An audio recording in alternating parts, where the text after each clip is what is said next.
Hi, my dear students. Welcome back. Welcome to Chemistry SR, our chemistry channel. Okay. In this video, we will discuss about adsorption isotherms, particularly Freundlich adsorption isotherms, which is the topic present in surface chemistry of inter second year. మన intermediate second year surface కెమిస్ట్రీలో ఉన్న topic ఇది. ఫ్రాయింగ్లిచ్ adsorption ఐసోథర్మ్ అంటే ఏంటో చూడాలి. Before that ఐసోథర్మ్ అంటే ఏంటో చూడాలి. అడ్జార్ప్షన్ ఒక సాలిడ్ లేదా లిక్విడ్ సర్ఫేస్ పైకి some other substance molecules, it may be either gas or liquid, వచ్చి డిపాజిట్ అవుతుంటే, అక్యుములేట్ అవుతుంటే ఆ ప్రాసెస్ని అడ్జార్ప్షన్ అంటాము అన్నాను. వచ్చి డిపాజిట్ అయ్యేటివి అడ్జార్బేట్. దేని సర్ఫేస్ పైన అయితే డిపాజిషన్ జరుగుతుందో దట్ ఈస్ కాల్డ్ అడ్జార్బెంట్ అంటామని డిస్కస్ చేసాం. ఓకే, ఈ అడ్జార్ప్షన్ ప్రాసెస్కి ఫ్రైన్లిచ్ అనే అతను ఏం చేశాడంటే, ప్రెజర్ చేంజ్ చేస్తున్నప్పుడు ఎంత ఎక్స్టెంట్లో అడ్జార్ప్షన్ జరుగుతుంది, నథింగ్ బట్ ఎక్స్టెంట్ ఆఫ్ అడ్జార్ప్షన్కి అంటే అడ్జార్ప్షన్ తీవ్రత, అలాగే ప్రెజర్కి ఒక రిలేషన్ ఇచ్చాడు. అది కూడా గ్రాఫికల్ రిప్రజెంటేషన్లో చెప్పాడు. వాటినే ఐసోథర్మ్స్ అంటాం. So the curves drawn between extent of adsorption, nothing but x by m versus pressure are called isotherms, particularly adsorption isotherm. Here x ఏంటి? Amount of gas adsorbed. ఎక్కడ? On m mass of adsorbent. M mass ఉన్నటువంటి adsorbent పైన x mass ఉన్నటువంటి gas molecules వచ్చి adsorb అయినప్పుడు ఆ x by m వాల్యూనే extent of adsorption అంటారు. దీనికి ఆ అడ్జార్ప్షన్ జరుగుతున్నప్పుడు మెయింటైన్ చేసిన ప్రెజర్కి మధ్య రిలేషన్ని గ్రాఫికల్ రిప్రజెంటేషన్లో చూపించాడు మనకు ఎవరు? ఫ్రైన్లిచ్. దానిలోనే అడ్జార్ప్షన్ ఐసోథర్మ్స్ అంటారు. ఓకేనా? సో ఇప్పుడు వాటి గురించి మాట్లాడదాం. Graphs drawn between extent of adsorption and pressure at a given temperature are called isotherms. It's clear. So Freundlich ఏం చెప్పాడు అనేది ఇప్పుడు చూద్దాం. According to Freundlich or he gave a relation between, simply he gave a relation between extent of adsorption x by m versus pressure at adsorption. Okay, సరే. ఇక్కడ ఎలాంటి relation ఇచ్చాడు, అసలు ఆయన ఏం చెప్పాడు, వాటి మధ్య రిలేషన్ ఎలా ఉంటుందంటే, అట్ ఏ గివెన్ టెంపరేచర్, ఒక పర్టికులర్ టెంపరేచర్ దగ్గర, so at a given temperature, at a given temperature, the extent of adsorption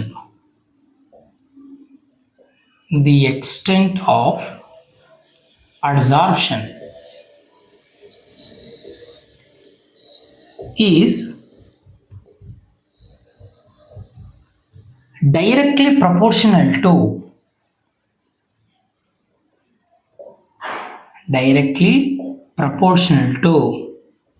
pressure at adsorption. ఓకేనా? సరే, అడ్జార్ప్షన్ జరుగుతున్నప్పుడు ప్రెజర్కి ఎక్స్టెంట్ ఆఫ్ అడ్జార్ప్షన్కి nothing but x by m వాల్యూకి మధ్య రిలేషన్ ఇచ్చాడు. ఏంటి ఆ relation? Extent of adsorption is directly proportional to pressure. ఓకేనా? అట్ అడ్జార్ప్షన్ జరుగుతున్నప్పుడు ప్రెజర్ ఎంత ఉందో దానికి డైరెక్ట్లీ రిలేటెడ్గా ఉంటుంది అన్నాడు. So mathematically we can write like this: x by m is directly proportional to pressure power 1 by n. 1 by n ఏంటో తర్వాత చూద్దాం. సో ప్రపోర్షనాలిటీ రిమూవ్ చేయాలంటే ఒక కాన్స్టెంట్ రాయాలి కదా. So k into p power 1 by n. So this is the relation given by Freundlich. ఓకేనా? Good. Here what are x, m, k, p, m. So here x is equals to mass of gas adsorbed. M is nothing but mass of adsorbent, nothing but దేనిపైన అయితే adsorb అవుతుందో దాని mass. యాక్చువల్గా unit mass అంటుంటాడు. సరే, k and n are constants, Freundlich constants అంటాం. Then p is equals to pressure, nothing but pressure during adsorption. ఓకేనా? సరే, ఎక్స్టెంట్ ఆఫ్ అడ్జార్ప్షన్ ప్రెజర్కి ప్రపోర్షనల్గా అని చెప్పాడు. సరే, ఇప్పుడు ఈయన ఏం చేశాడంటే x/mకి ప్రెజర్కి గ్రాఫ్స్ డ్రా చేశాడు. వాటినే కదా ఐసోథర్మ్స్ అంటామన్నాము. సో ఎలా డ్రా చేశాడు? Pressure is taken along y direction, okay, millimeter of Hg, ఓకేనా? Pressure is taken in millimeter of Hg. Okay, extent of adsorption nothing but x/m which is taken along y direction, pressure is taken along x direction. ఒక particular gas తీసుకో, nitrogen తీసుకొని iron powder పైన ఎలా observe అవుతుందో చూసుకో. Like that ఒక hydrogen తీసుకోవచ్చు, ఏదైనా ఒకటి. అబ్జర్వ్ చేస్తే ఇతను నోటీస్ చేసింది ఏంటంటే గ్రాఫ్స్ చూడు. First he maintain the temperature 195 Kelvin. So ఒక పర్టికులర్ టెంపరేచర్ మెయింటైన్ చేశాడు. He got a curve like this, okay, and which is at 195 Kelvin. Okay, just ఆయన ఏమి ఇచ్చాడు మెన్షన్ చేస్తున్నాం, తర్వాత దాని నుంచి మాట్లాడదాం. Then at 244 Kelvin, at 244 Kelvin, okay, and then at 273 Kelvin he got a curve like this, 273 Kelvin. These are the curves drawn by Freundlich. They are called as Freundlich adsorption isotherms. Clear? Okay. ఇప్పుడు ఈయన ఏం చేశాడంటే x/m is equal to k into p power 1/n ఉంది కదా, దీనికి log తీసుకున్నాడు. Take log on both sides. Both side log తీసుకుంటే logarithmic ఫామ్లోకి ఈక్వేషన్ కన్వర్ట్ అవుతుంది. ఇక్కడ మనం ఒక విషయం నోటీస్ చేయొచ్చు. As the pressure increases, extent of absorption increases. Take any one temperature, say 195 Kelvin. So ఈ కర్వ్ మాత్రమే గమనించండి. As the pressure increases, extent of absorption increases. ఓకేనా? అందుకే కదా ఆయన డైరెక్ట్లీ ప్రపోర్షనల్ అన్నాడు. ప్రెజర్ ఇంక్రీజ్ అవుతే ఎక్స్టెంట్ ఆఫ్ అబ్జార్ప్షన్ ఇంక్రీజ్ అవుతుంది అన్నాడు. తర్వాత చివరిలో మాట్లాడదా కన్క్లూజన్, ఓకేనా? తర్వాత 273 దగ్గర అయినా చూడు, pressure increases, extent of absorption increases. So ఇక్కడ కొంత క్వాంటిటీలో ఎక్స్టెంట్ ఆఫ్ అబ్జార్ప్షన్ ఉంది. ప్రెజర్ ఇంక్రీజ్ అవుతున్న కొద్దీ ఎక్స్టెంట్ ఆఫ్ అబ్జార్ప్షన్ ఏమవుతా ఉంది? ఎక్కువ అయిపోతుంది. So directly related. ఇది ఇంక్రీజ్ అవుతుంటే ఇది కూడా ఇంక్రీజ్ అవుతుంది, డిఫరెంట్ టెంపరేచర్ దగ్గర. మరి ఒక పర్టికులర్ ప్రెజర్ తీసుకో, say this is the pressure, certain value. At this pressure if we increase the temperature, what about the extent of absorption? Decreases. చూడు, ఈ ప్రెజర్ దగ్గర 195 Kelvin మెయింటైన్ చేస్తే extent of absorption this much value ఉంది, okay. అదే 244 దగ్గరకు వస్తే ఇదే pressure దగ్గర దిస్ మచ్ వాల్యూ ఉంది, తగ్గిపోయింది extent of absorption x/m value. అదే నువ్వు 273 దగ్గర మెయింటైన్ చేస్తే ఎక్స్టెంట్ ఆఫ్ అబ్జార్ప్షన్ ఇంకా తగ్గిపోయింది, ఓకేనా. ఫస్ట్ ఏమో ఇంత ఉన్నింది, తర్వాత కొంచెం తగ్గింది, తర్వాత ఇంకా తగ్గిపోయింది. అంటే ఈ కర్వ్స్ నుంచి మనం గమనించేది ఏంటంటే as the pressure increases, extent of absorption increases. At a particular pressure, as the temperature increases, extent of absorption decreases అంటాడు. ఈ రెండు విషయాలు నోట్ చేసుకోవాలి. సో కర్వ్స్ నుంచి మనం నోట్ చేసేది ఏంటంటే as the pressure increases, as the pressure increases, x/m value increases. Okay, one more thing ఏంటంటే at a పర్టికులర్ ప్రెజర్, ఒక పర్టికులర్ ప్రెజర్ దగ్గర టెంపరేచర్ ఇంక్రీజ్ చేస్తే at a particular pressure, as the temperature increases, as the temperature increases, extent of absorption decreases. ఓకేనా? Pressure fix చేసి temperature పెంచుకుంటూ పోతే extent of absorption ఏమవుతుందంట? తగ్గిపోతుందంట. ఇది ఎక్కడ గమనించింటాం మనం? ఫిజికల్ అబ్జార్ప్షన్లో చెప్పింటాం కదా, అదే temperature increases physical absorption decreases అని. సో అది అన్నమాట. సరే చూద్దాం. సో క్లియర్ ఇంతవరకు. నెక్స్ట్ ఏం చేద్దామంటే ఈ x/mకి లాగ్ ఫామ్ తీసుకుందాం. Take logarithm on both sides అన్న, అప్పుడు ఏమవుతుందో చూద్దాం. ఓకేనా? క్లియర్? ఓకే.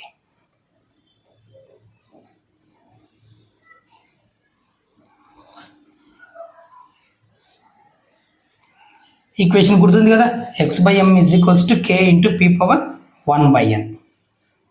ఓకే, గ్రాఫ్ను అలాగే ఉంచేద్దాం.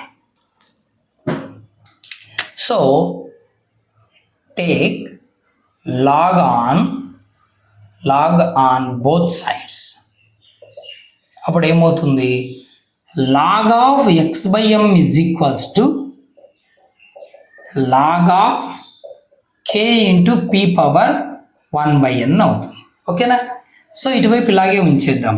log of x/m = log of, ఇది ఎలా ఉంది? log of a × b లాగా ఉంది. సో log a × b ఏమవుతుంది? log a + log b.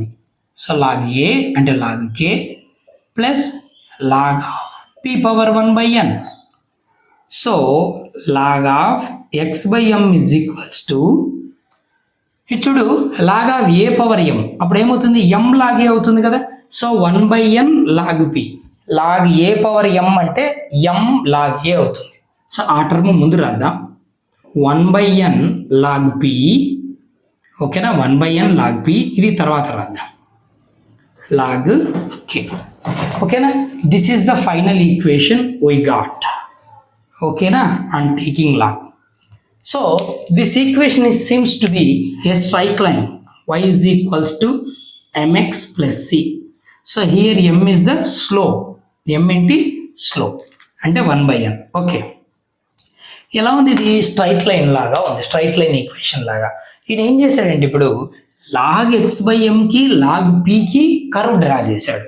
చూడు,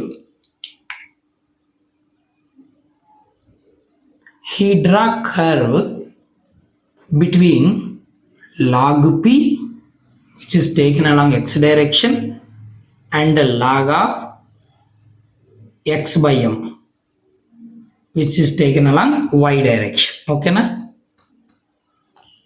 so log of x/m y డైరెక్షన్లో తీసుకుందాం, log pని x డైరెక్షన్లో తీసుకుని గ్రాఫ్ డ్రా చేద్దాం.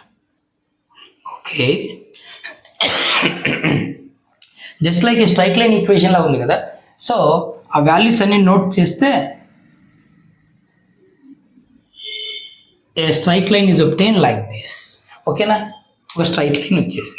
సో ఇప్పుడు దీన్ని ఏమంటారు? ఈ వాల్యూని ఇంటర్సెప్ట్ అంటారు. ఇది దేనికి ఈక్వల్గా ఉంటుందంటే log k వాల్యూ. c కదా ఇంటర్సెప్ట్ స్ట్రైట్ లైన్లో. So log k constant, log kకి ఈక్వల్గా ఉంటుంది.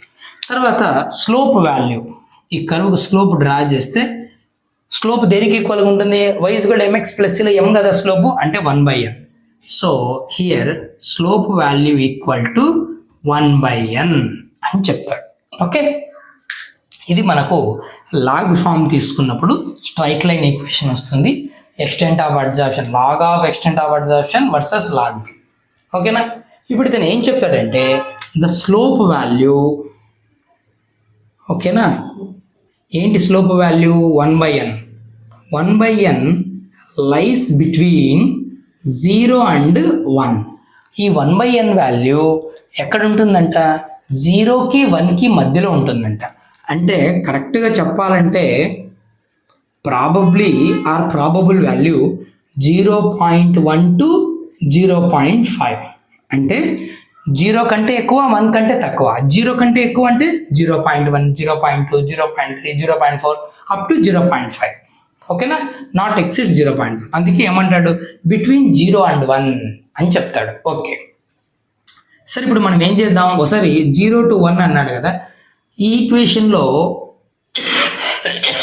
సరే ఇది కాదు, మనం ఫస్ట్ తీసుకున్న x/m is equals to k into p/1/n, ఇదే కదా మనకు ఆయన రిలేషన్ ఇచ్చాడు వెరీ ఫస్ట్గా. సో దీంట్లో 1/n వాల్యూ 0 నుంచి 1 మధ్యలో ఉంటుంది అన్నాడు కదా, ఒకసారి 0 వేద్దాం, ఒకసారి 1 వేద్దాం. If 1/n is equals to 0, then ఏమవుతుంది, 1/n 0 అయిపోతే x/m is equals to k into p/0. Anything power 0 ఎంత, 1 కదా. So that is equals to x/m is equals to k. k is nothing but constant. ఓకేనా, అంటే extent of absorption కాన్స్టెంట్గా ఉంటుందంట. సరే చూద్దాం. ఇఫ్ 1/n వాల్యూ 1 వేస్తే x/m is equals to k into p/1/n బదులు ఎంత వేసాం ఇప్పుడు, 1, p/1. That is equals to x/m is equal to constant into pressure కదా. సో కాన్స్టెంట్ తీసేస్తే x/m is directly proportional to pressure. So రెండు experimental కండిషన్స్ని ఇక్కడ మనం నోటీస్ చేసాం. అతను ఎక్స్పెరిమెంట్గా చేసి నోటీస్ చేసింది ఏంటంటే, extent of absorption x/m value is constant అని, extent of absorption x/m value ప్రెజర్కు డైరెక్ట్లీ రిలేటెడ్గా ఉందని చెప్పాడు. ఈ రెండు కండిషన్స్ని ఎక్స్పెరిమెంటల్గా correct, experimental studies reveals that both of the conditions are correct. Nothing but ఒక గ్యాస్కు ప్రెజర్ చేంజ్ చేస్తూ ఎక్స్టెంట్ ఆఫ్ అబ్జార్ప్షన్ నోట్ చేస్తే, ఆ వాల్యూస్ అన్ని గమనిస్తే, మనకు ఎక్స్పెరిమెంటల్గా ఒక కర్వ్ డ్రా చేస్తే,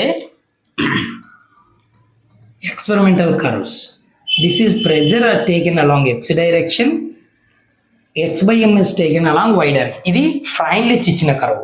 ఇప్పుడు మనం డ్రా చేస్తున్నది ఏంటి, మనమే ఒక ఫిక్స్డ్ టెంపరేచర్ పెట్టి ప్రెజర్ పెంచుకుంటూ గ్యాస్ ఎంత అబ్జార్బ్ అవుతుంది అనే దాన్ని నోటీస్ చేసుకుంటూ, ఎంత ప్రెజర్ దగ్గర ఎంత అబ్జార్బ్ అయింది, ఇంకొంచెం 0.1 పెంచు ఎంత అయింది, ఇంకో 0.1 ప్రెజర్ పెంచు ఎంత క్వాంటిటీ అబ్జార్బ్ అయింది, ఇట్లా వాల్యూస్ అన్నీ నోట్ చేసుకొని ఆ వాల్యూస్ మనమే డ్రా చేస్తే ఒక పర్టికులర్ టెంపరేచర్ దగ్గర we get a curve like this. ఇలా వస్తుందంట కర్వ్, ఇలా కర్వ్ వస్తుంది. సో దీనికి కొంచెం డిఫరెన్స్ ఉంది, మీరు అది గమనించాలి. ఓకేనా, ఇక్కడ కర్వ్ రైజ్ అవుతా పోతా ఉంది, కానీ కర్వ్ ఇక్కడ సాచురేట్ అయిపోయింది. Nothing but constituency.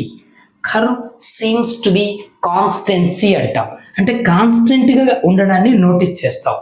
ఎక్కడ జరుగుతుంది అట్లా అంటే, ప్రెజర్ మరీ హై ప్రెజర్ దగ్గరికి వెళ్తే, వెరీ హై ప్రెజర్, ఓకేనా, 0 పెరుగుతా పోతుంది, హై ప్రెజర్ దగ్గర curve seems to be constancy, nothing but extent of adsorption seems to be saturation అంట, ఇలా కూడా చెప్పచ్చు. ఓకేనా,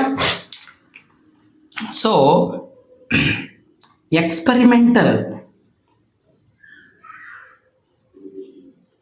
experimental curves shows both the above conditions. ఒక నిమిషం క్లియర్గా వినండి. మనం ఎక్స్పెరిమెంట్ చేసి వాల్యూస్ను నోట్ చేస్తే ఈ రెండు కండిషన్స్ను సాటిస్ఫై చేశాయంటే మన ఎక్స్పెరిమెంటల్ కర్వ్స్. చూడు, 1/n వాల్యూ 0 తీసుకుంటే x/m ఎలా ఉండాలి, కాన్స్టెంట్గా ఉండాలి. కాన్స్టెంట్గా ఉంది, ఎక్కడుంది, హై ప్రెజర్ దగ్గర. ఓకే, అదే 1/n వాల్యూ 1 దగ్గర ఉంటుంది, 0 to 1 అన్నాడు కదా ఆయన, 1 ఉంటుంది అనుకుంటే x/m value proportional to pressure. అంటే ప్రెజర్ పెరుగుతూ ఉంటే x/m కూడా పెరగాలి, ప్రెజర్ తగ్గుతుంటే x/m కూడా తగ్గాలి, డైరెక్ట్ రిలేటెడ్. ఇక్కడ అదే కదా, స్టార్టింగ్లో లో ప్రెజర్స్ దగ్గర నువ్వు అబ్జర్వ్ చేస్తే ప్రెజర్ ఇంక్రీజ్ అవుతూ ఉంది, ఎక్స్టెంట్ ఆఫ్ అబ్జార్ప్షన్ కూడా ఇంక్రీజ్ అవుతుంది. సో ఈ లో ప్రెజర్ కండిషన్స్ దగ్గర నువ్వు ఏం అబ్జర్వ్ చేయొచ్చు అంటే, x/m is directly proportional to pressure లో ప్రెజర్ కండిషన్స్లో. మరి హై ప్రెజర్ కండిషన్స్ ఇక్కడ ఉన్నాయి కదా, ఇక్కడ చూస్తే ఇది నోటీస్ చేయొచ్చు, x/m value is equals to constant k. So experimental curves satisfies both the conditions but not Freundlich adsorption isotherms. ఫ్రైన్లిచ్ చెప్పిన కర్వ్స్లో ఇక్కడ కాన్స్టెన్సీ లేదు. ప్రెజర్ ఇంక్రీజ్ అవుతే ఎక్స్టెంట్ అబ్జర్ప్షన్ ఇంక్రీజ్ అవుతుందని చూపించాడు, అంతేగాని కాన్స్టెన్సీ చూపలేదు. కానీ ఎక్స్పెరిమెంటల్గా ఏమవుతుందంటే హై ప్రెజర్కి రీచ్ అయ్యేసరికి ఈ ఎక్స్టెంట్ ఆఫ్ అడ్సార్ప్షన్ ఒక కాన్స్టెంట్కి రీచ్ అయిపోతుంది. ఇంకా అంతకన్నా నువ్వు ప్రెజర్ పెడితే ఇంకా అడ్సార్ప్షన్ జరగట్లేదు, కాన్స్టెంట్ అయిపోతూ ఉంది. సో ఇది ఎక్కడ చూస్తున్నాం మనం? ప్రెజర్ మరీ ఎక్సెస్ అయినప్పుడు extent of adsorption x/m value పెరిగి ఒక కాన్స్టెంట్కి వచ్చేసింది. Curves seems to be saturation or constancy అన్నాడు. ఇది ప్రూవ్ చేస్తుంది ఇక్కడ. మరి ఎక్స్టెంట్ ఆఫ్ అడ్సార్ప్షన్ ప్రెజర్ రెండు డైరెక్ట్లీ ప్రపోర్షనల్గా ఉన్నాయి. ప్రెజర్ పెంచుతుంటే ఎక్స్టెంట్ ఆఫ్ అడ్సార్ప్షన్ కూడా పెరుగుతూ ఉంది. ఇది ఎక్కడ? లో ప్రెజర్ కండిషన్స్లో. సరిపోయింది. సో రెండు కండిషన్స్ని ఎక్స్పెరిమెంటల్ కర్వ్స్ ప్రూవ్ చేస్తున్నాయి. కానీ ఫ్రైన్లిచ్ అడ్సార్ప్షన్ ఐసోథర్మ్ను గమనిస్తే హై ప్రెజర్స్ దగ్గరికి పోయినా కూడా కర్వ్ కాన్స్టెంట్గా లేదు ఇక్కడ. అంటే ఈయన ఇచ్చిన కర్వ్స్ ఎక్కడ సాటిస్ఫై కావట్లేదు? హై ప్రెజర్స్ దగ్గర కాన్స్టెన్సీ చూపట్లేదు. అంటే హై ప్రెజర్ దగ్గర x/m కాన్స్టెంట్ ఉండాలి. ఆయన చెప్పిన ప్రకారం 0 అయిపోతే x/m కాన్స్టెంట్ రావాలి. కానీ ఈయన కర్వ్లో కాన్స్టెన్సీ లేదు, కర్వ్ రైజ్ అయితేనే ఉందన్నమాట.